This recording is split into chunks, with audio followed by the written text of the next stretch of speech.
Hi, this is Kevin Trainer, and welcome to part 3 of my tutorial for chapter 3 of the Zelle Python book. And in part 3, we're going to be doing a program, and uh,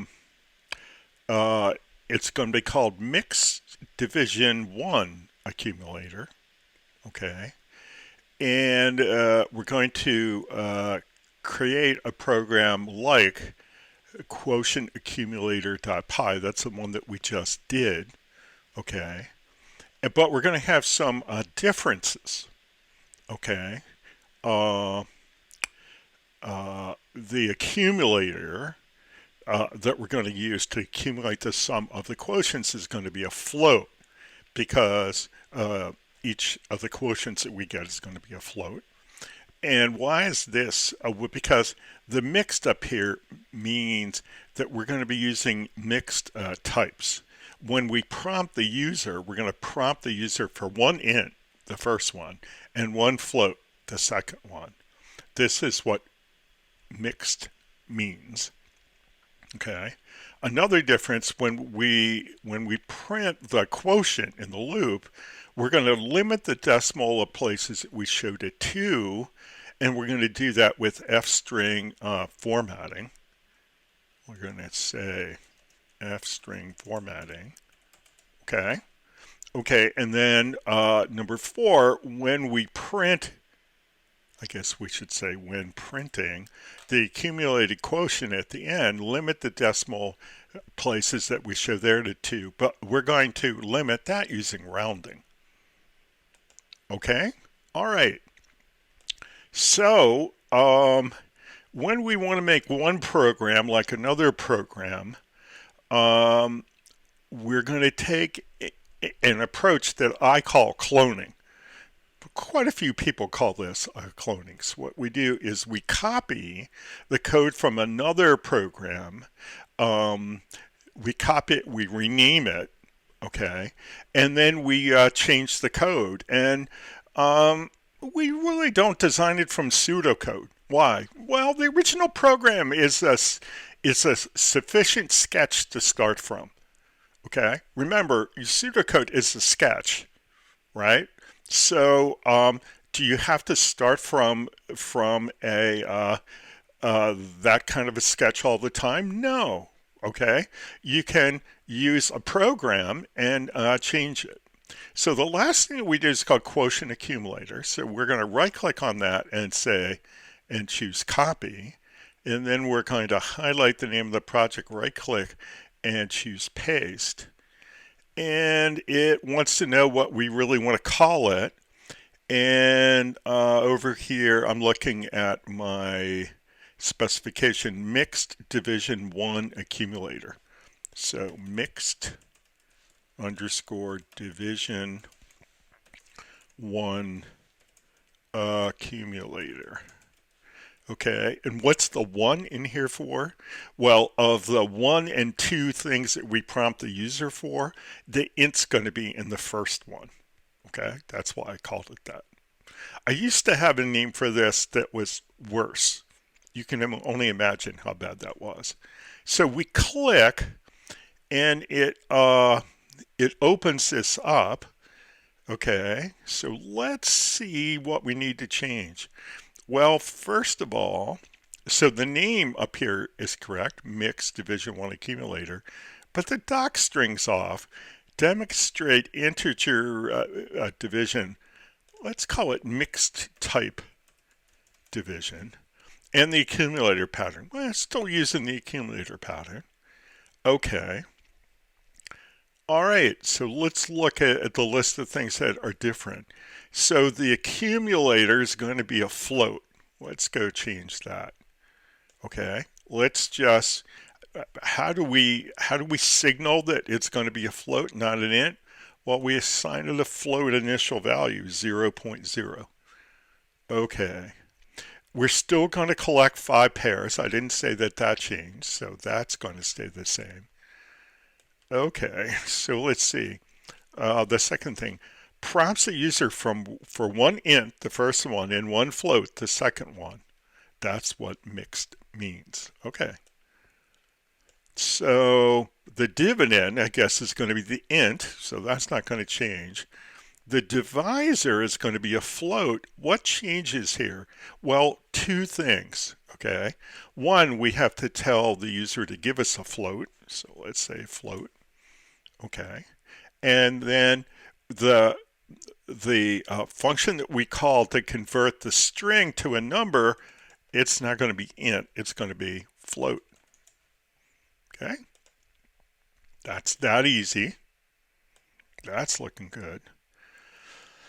Okay, so we say when printing the quotient inside the loop, limit the decimal places to 2 decimal places using f-string formatting.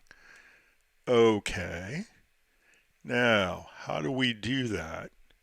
Well, let's make our code a little bigger so we can find it. This is the statement that we're interested in. Okay, so right now we're just, oh, you know what we forgot to do? We should change this, and it should say, this should really be 3. So we'll call this 2.1. Okay, use float division. Oh yeah, we got to do that. So what we want to here is have 1/ for float division. Okay, that's done. Okay, so let's go back to the printing. Because the last version was all with integers, we weren't concerned about how many decimal digits we're going to get, but now we have to format it. And that's pretty simple. Just after the name of the variable, here in the curly braces, we put a colon and then a format string. And we said we wanted 2 decimal places, so that's 0.2f.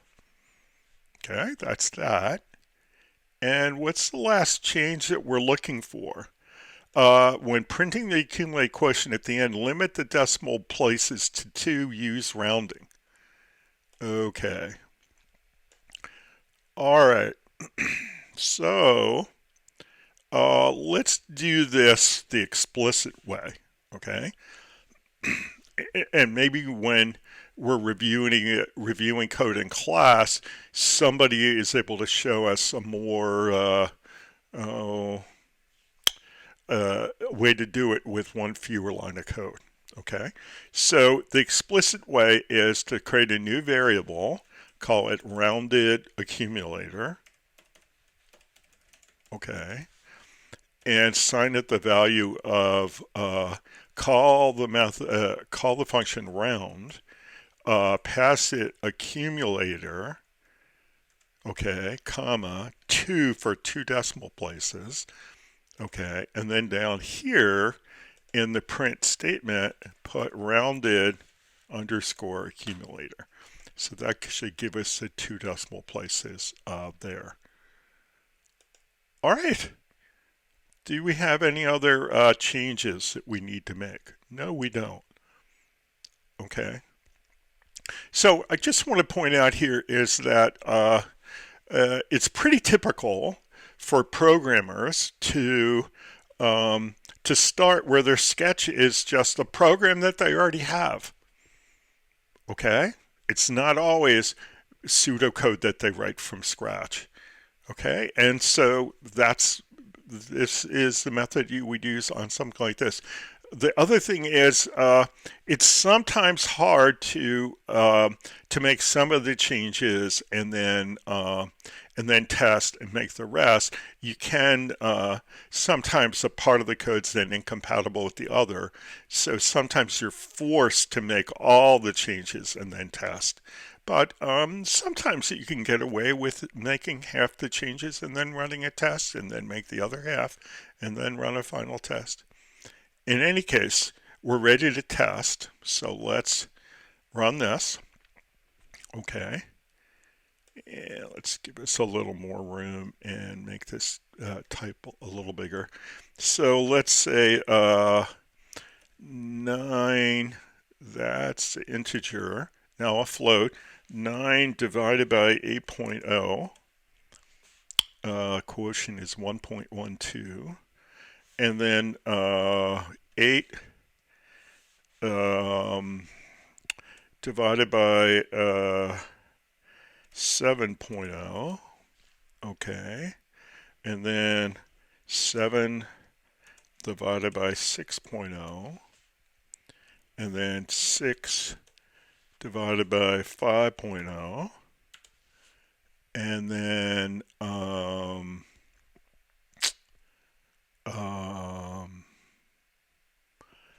5 divided by 4.0.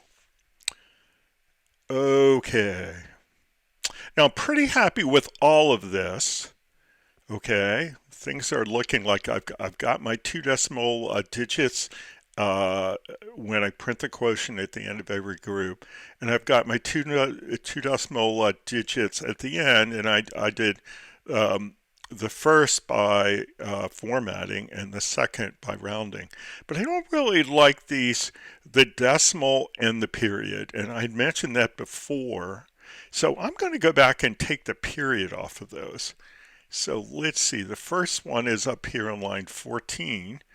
I'm just going to take the period out of the end of the F string. Okay, and then down here on line 19, I'm going to take the period out of the end of the F string. I think it looks better to users that way. Now, is it wrong? I don't think it's wrong. I just don't think it's very user friendly. Okay. All right, so let's come back and test it again with a cosmetic improvement.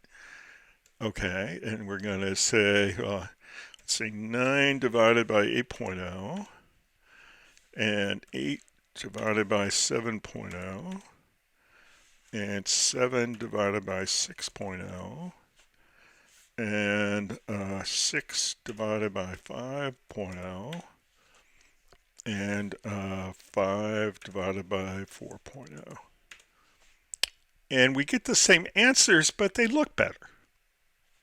Okay, and again, when you see these kind of things in set and type in a book, you might see something like this. It has a final period, but the period at the end of the sentence and the decimal point are not the same. Glyph in the type, and it's probably true that the treatment of the numbers is a little different than the treatment of the punctuation. So here, where we don't have all that typographic wizardry, the best thing is to leave off the period. Okay. Okay, so that's it.